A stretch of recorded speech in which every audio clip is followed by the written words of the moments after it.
What's good, babies? So look, I'm going to give you 5 things you should consider. 5 before you start that anthology. You ready? Let's go. Okay, real quick. My name is Toy Styles. I own and operate the Cartel Publications and the Elite Writers Academy, where I teach people how to build their book empires through story, structure, and marketing, because it's no use of writing a book if you're not going to get paid for it, okay? So today, I'm going to give you something to think about. Say in the event you want to start your own anthology, to get your name out there, to bring attention to who you are. It could be anything. I'm going to give you 5 things you should be considering before you go any further. Number 1, you're going to need to select somebody. I'm looking at my notes. You know I always got notes.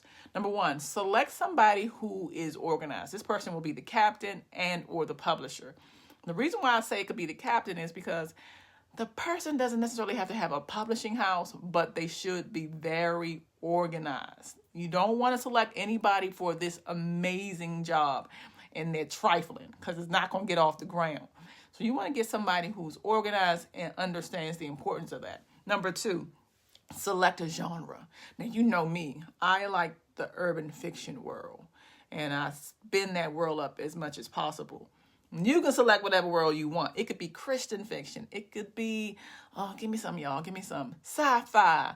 It could be the whole world of vampires. You know, I ain't going to tell you, what your genre should be. What I will tell you is that everybody who participates in this needs to respect the genre selected. You don't want to bring anybody in on this project who's a Christian fiction author and y'all doing vamp life and they abhor it. They don't want anything to do with it, okay? So that's the second thing. The third thing is pick a theme. The theme is not the same as the genre selected. The theme is what happens within this world. Example. So I've done plenty of anthologies. I'm a whore when it comes to them. I love them. And one of the things that we did was for urban fiction, when I did one of my earlier anthologies, was the urban fiction was the genre. The theme was hood life, toxic love, like crazy love stories, within this toxic, tumultuous environment.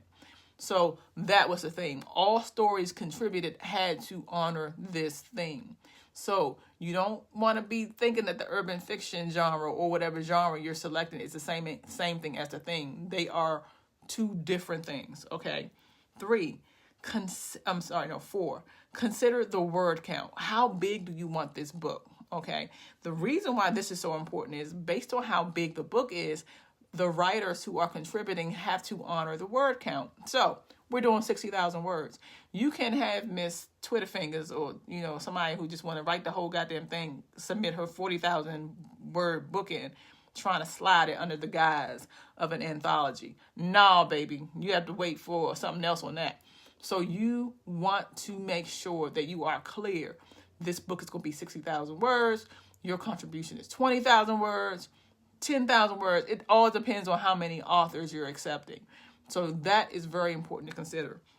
And the 5th thing is deadlines. You want to make sure that everybody who participates are able to reach deadlines. And you can find out early on if you're dealing with some people who you don't need to be dealing with. Start holding meetings before you do this anthology. See if these people show up on time on these Zoom calls. You'll get a good feeling for what you're working with. And if you find or you got any indication that this person is not with it, don't get them in this project, because you don't want any bad energy around it. But an anthology is amazing because it gets your name out there. It gets you into more ways, more opportunities and eyesights than ever was possible before alone. And in the event you're not a marketer, which I always say writers should be considering marketing when they're talking about introducing their books. Perhaps the people involved in this anthology, maybe they have that marketing bone. Maybe they have what it needs to get your book out there. Now you're riding off their fame because this person works hard. And now your book is selling. Y'all doing good. It's a number of great reasons to do an anthology. And I've just given you a few. So don't forget to subscribe if you haven't. Come back later. I am always dropping some information that you can use, information that can apply to your book journey as it is. So talk to you later. Bye.